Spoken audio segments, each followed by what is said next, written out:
नमो सिद्धाणं नमो आयिर्याणं नमो वज्रायाणं नमो लुवे सवसाहुणं वन्दितु सर्वसिद्धे ध्रुवमचलमणोवमं गतिं पत्ते वोचामि समयपाहुड मिणमुसुदिघीवलीभणिदं नमः समयसाराय स्वानुभूत्या च कासिते चित्स्वभावाय भावाय सर्वभावान्तरच्छिदे। आचार्य कुंद देव द्वारा विरचित यह समय सार ग्रंथ है। कल हमने देखा था कि इसकी महिमा है, कितनी महिमा है। आचार्य अमृतचंद्र आचार्य ने और कुंद आचार्य देव ने स्वयं इसकी कितनी महिमा गाई है। यह सिर्फ एक अद्वितीय शास्त्र नहीं है, अपितु एक क्रांतिकारी शास्त्र भी है। इस शास्त्र के माध्यम से अनेक विद्वानों के जीवन में अधिक परिवर्तन आया है। बनारसीदास जी, रायचंद्र जी और गुरुदेव श्री आदि अनेक विद्वानों के जीवन में इससे बहुत परिवर्तन आया है। बनारसीदास जी श्रीमाल वंश के थे, वे भी श्वेतांबर थे। उन्होंने भी इस समय सार ग्रंथ को पढ़ा, उसके रस को पहचाना और वह इसी संप्रदाय के हो गए। भले ही फिर बाद में वो स्वच्छंदी हो गए थे और गोमट सार पढ़ के वापस मार्ग में लग गए थे, परंतु जो एक मूल अध्यात्म का रस उनको लगा था वह इसी ग्रंथ से लगा था। और रायचंद्र जी के बारे में देखें तो कहते हैं कि उनका जेवरों का काम था, वे एक ज्वेलर थे। तो उनके पास जब ये समय सार ग्रंथ आया, उन्होंने ऐसे मुट्ठी भर कर जितने हीरे आए, जितने मणि आए, सब उस जो लाया था समय सार उनको भेंट में दे दिए, कहते हुए कि इन सब जड़ मणियों की, रत्नों की कोई कीमत नहीं है इस समय सार शास्त्र के आगे। ऐसा ये महान शास्त्र है। गुरुदेव श्री भी इसके बारे में कहते हैं कि ये समय सार शास्त्र आगमों में आगम है, लाखों शास्त्रों का सार है। यह जैन शासन का स्तंभ है, साधकों का काम धेनु है, कल्प वृक्ष है। इसकी हर गाथा 6वें 7वें गुणस्थान में झूलते हुए महामुनि के आत्मानुभव से ही निकली हुई है। इस प्रकार अनेक वाक्य गुरुदेव श्री ने कहा है। हम इन महिमावान वाक्यों के बारे में उनका खुलासा करते रहें तो बहुत अधिक समय लगेगा। साथ ही वे कहते हैं कि अहो, यह तो अशरीरी होने का शास्त्र है। जिसको इस ग्रंथ की महिमा पहचान में आई है, वास्तविकता में वही अपने जीवन का कल्याण कर पाए हैं। इस शास्त्र में नव तत्वों का निरूपण है और उन नव तत्वों के निरूपण के द्वारा जो परम शुद्ध निश्चय नय का जो विषय भूत है, जो आत्मज्योति, जो निश्चय सम्यक दर्शन, सम्यक ज्ञान, सम्यक चारित्र की प्राप्ति होने के लिए आधारभूत है, ऐसा आत्म वस्तु, ऐसी आत्म ज्योति जिसका प्रतिपाद्य बिंदु है, जिसका मूल है, ऐसा ये ग्रंथाधिराज समय सार है। इसकी चर्चा हम करते आ रहे हैं। अमृतचंद्राचार्य देव का मंगलाचरण पर चर्चा यहाँ पर चल रही थी, उसका पाठ हम सर्वप्रथम यहाँ से करते हैं। नमः समय साराय स्वानुभूत्या चकासते चित्स्वभावाय भावाय सर्वभावान्तरच्छिदे। इस मंगलाचरण में किसको नमस्कार किया गया है? तो हमने कल देखा था इस मंगलाचरण में शुद्धात्मा व देवशास्त्र गुरु, इनको नमस्कार यहाँ से किया गया है। कैसे? तो हम संक्षिप्त में देखते हैं। समय अर्थात आत्मा वह सार से, यहाँ से द्रव्य कर्म, भाव कर्म और 9 कर्म से रहित जो शुद्ध आत्मा है, भगवान आत्मा है, उसको यहाँ समय सार कहा है, उसको यहाँ से नमस्कार किया गया है। क्यों किया है? क्योंकि वह आत्मा ही मुक्ति मार्ग का एक आधार है।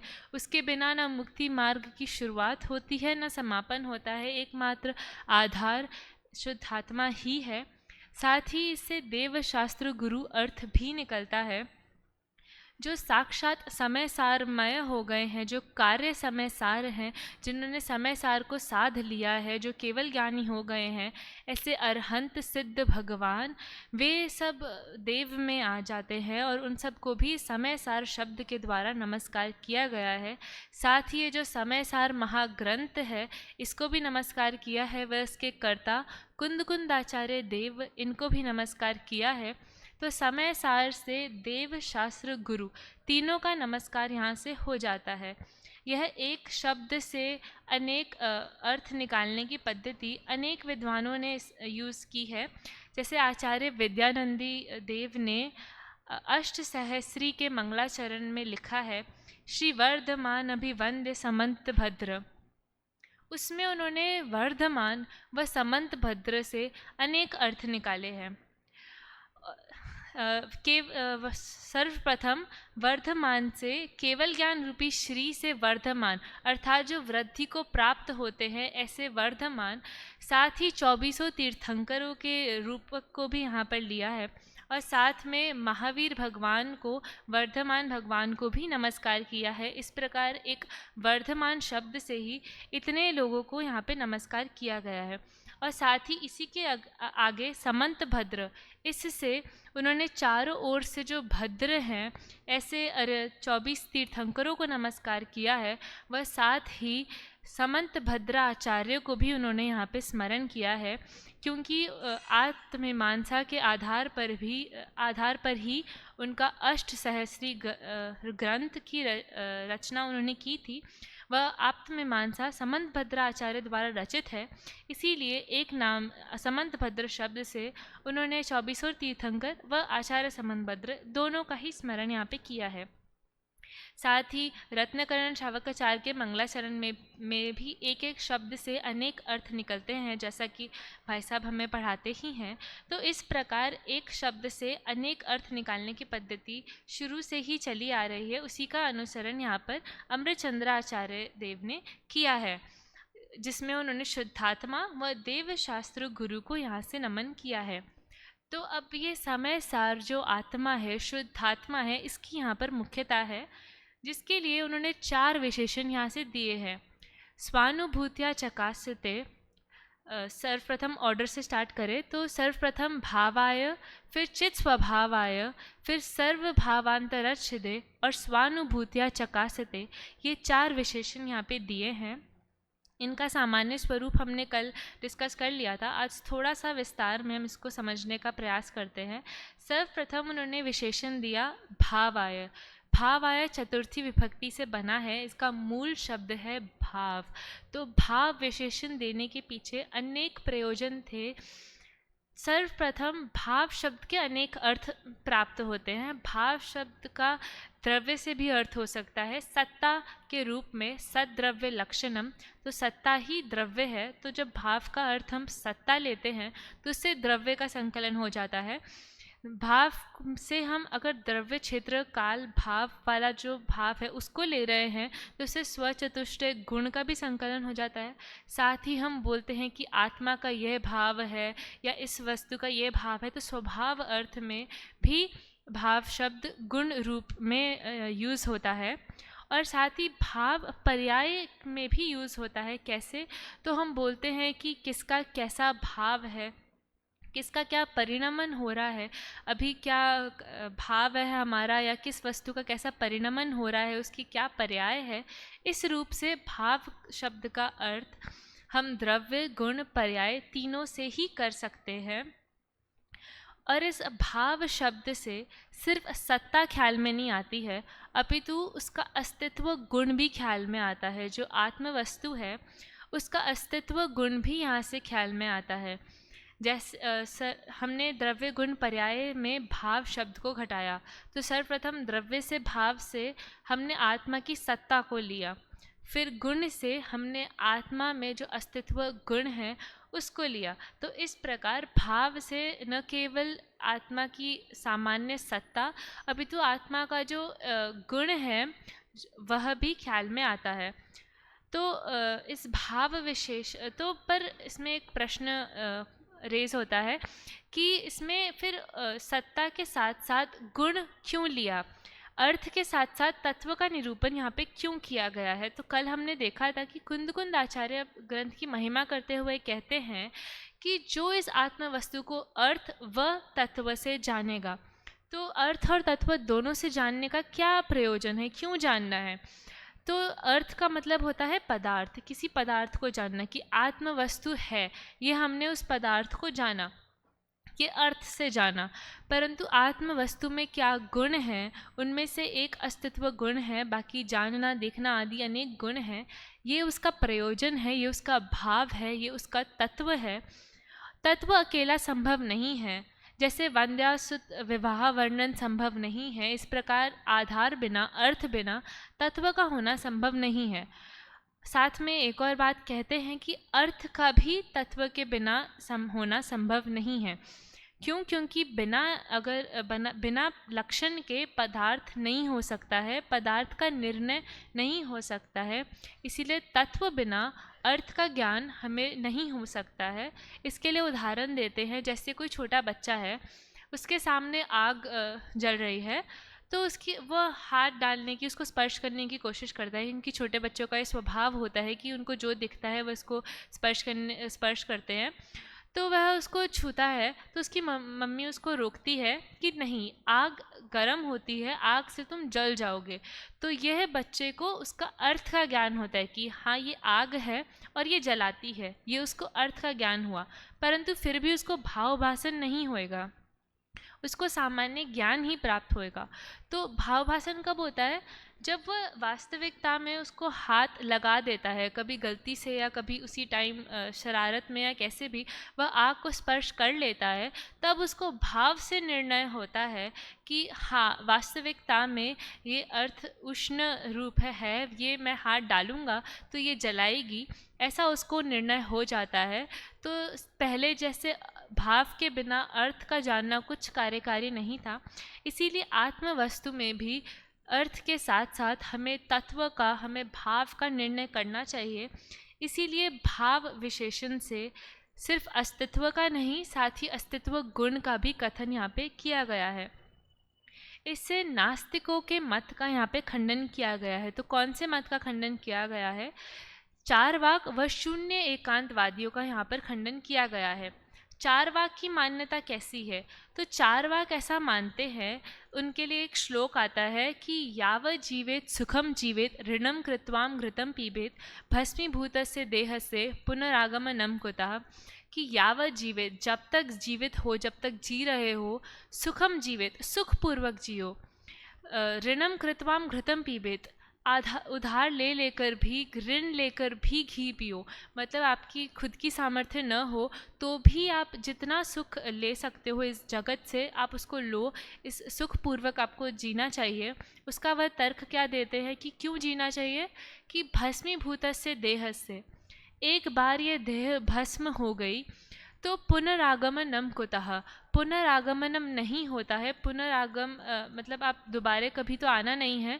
तो इसीलिए जैसे कहते हैं कि वन लाइफ है, उसको अच्छे से जियो, तो इसीलिए ये सब चारवाक मान्यता होती है। इसके प्रणेता रहे हैं देव गुरु बृहस्पति। चारवाक नाम जो इसका है, उसके पीछे 3 मान्यताएं आती है कि क्यों इस मत का नाम चारवाक है।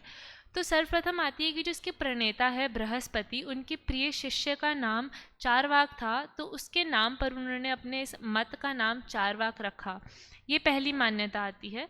फिर दूसरा आता है कि परलोक के पुण्य पापादि नाम चर्वणात् इमे चारवाकः, अर्थात जो परलोक के पुण्य व पापों का चवर्णात करते हैं, मतलब उसको चरते हैं, अर्थात नष्ट कर देते हैं, जो ऐसा नहीं मानते हैं कि परलोक में भी कुछ पुण्य या पाप होते हैं, उसके वजह से उसका नाम चारवाक रखा गया है। साथ ही एषाम वाक चारु अस्ति अतः एते चारवाका, इसकी वाणी चारु है, अर्थात सुनने में ये जो वाणी है कि जब तक जिंदा हो अच्छे से जियो, ये चारु लगती है, अच्छी लगती है सुनने में, तो चारु वाक होने से इसका नाम चारवाक रखा गया। इसमें चारवाक जो मत है वे सिर्फ प्रत्यक्ष को मानता है, प्रत्यक्ष प्रमाण को मानता है कि जो सामने दिख रहा है सिर्फ उतना मात्र है, ना पीछे का कुछ है ना आगे का कुछ है, सिर्फ जो दिख रहा है प्रत्यक्ष है वही प्रमाण है। और आत्मा के विषय में वो ऐसा मानते हैं कि शरीर के बिना आत्मा नहीं रहती है, इसीलिए शरीर ही आत्मा है, ऐसा वो मानते हैं। तो उनको नास्तिक इस अपेक्षा से कहा गया है कि वो आत्मा की अलग से सत्ता नहीं मानते हैं, वे शरीर को ही आत्मा कहते हैं, इसीलिए उनको नास्तिक कहा जाता है। और वह मृत्यु को ही मोक्ष मानते हैं कि जिस व्यक्ति की मृत्यु हो गई उसको मोक्ष मिल गया, ऐसा वह मानते हैं।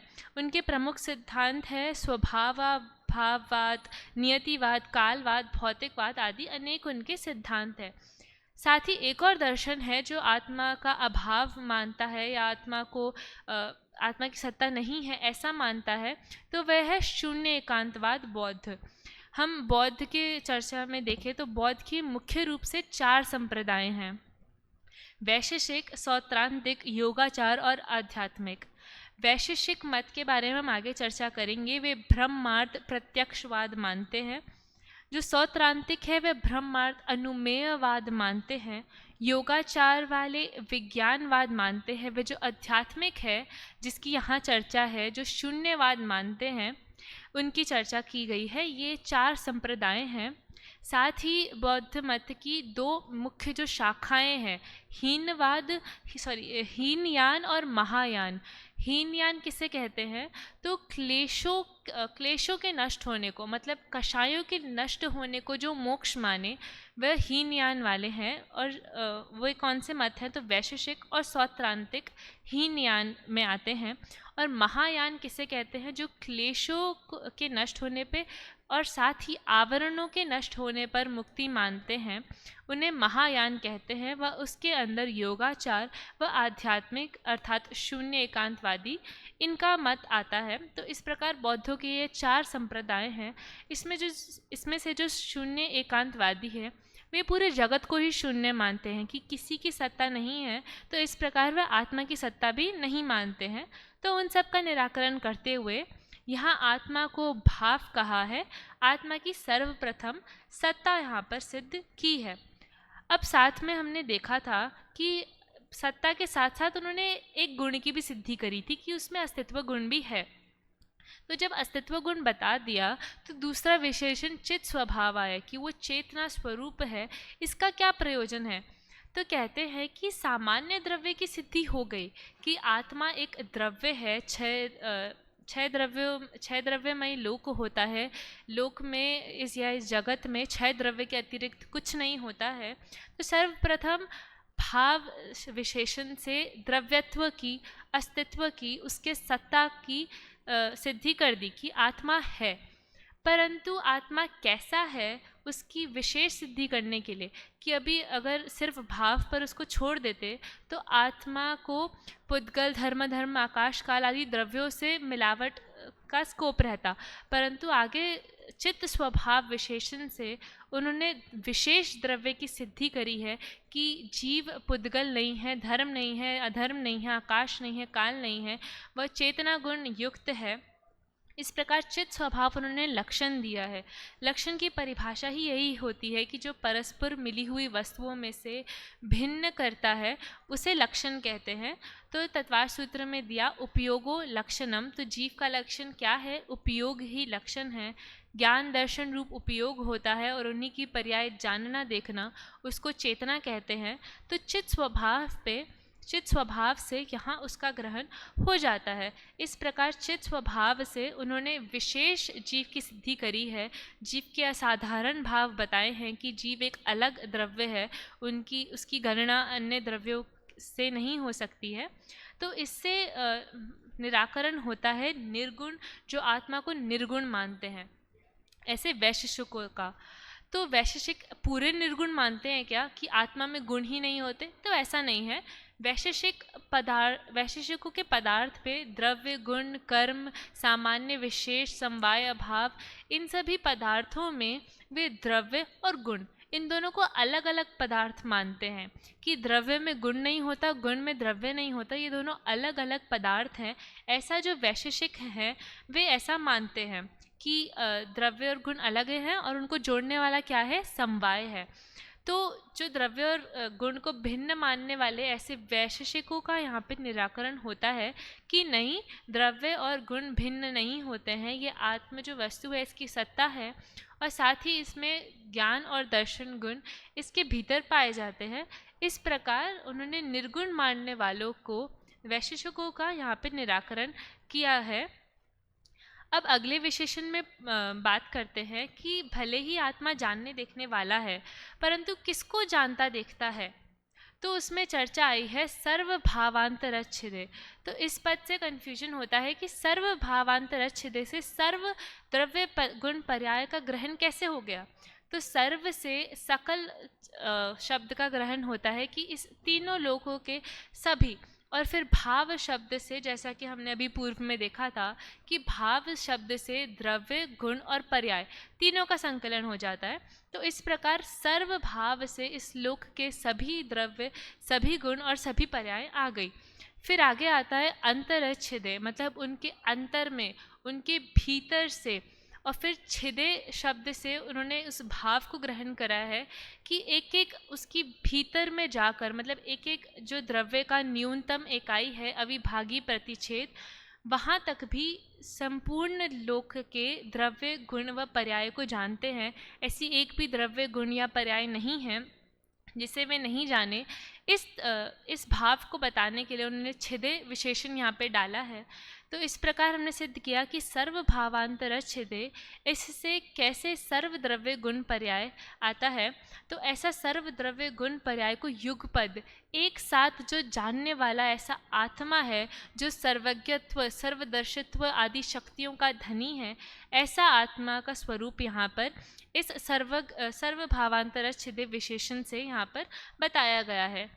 इनसे निराकरण होता है चार वाक, वैशेषिक आदि अनेक मतों का जो सर्वज्ञों का अभाव मानते हैं, या फिर जैसा हम सर्वज्ञ के स्वरूप मानते हैं कि वे तीनों लोकों को जानते हैं, इस प्रकार नहीं मानते हैं। तो ऐसे जो सर्वज्ञों का अभाव मानते हैं उन मतों का यहाँ पर निराकरण हो जाता है।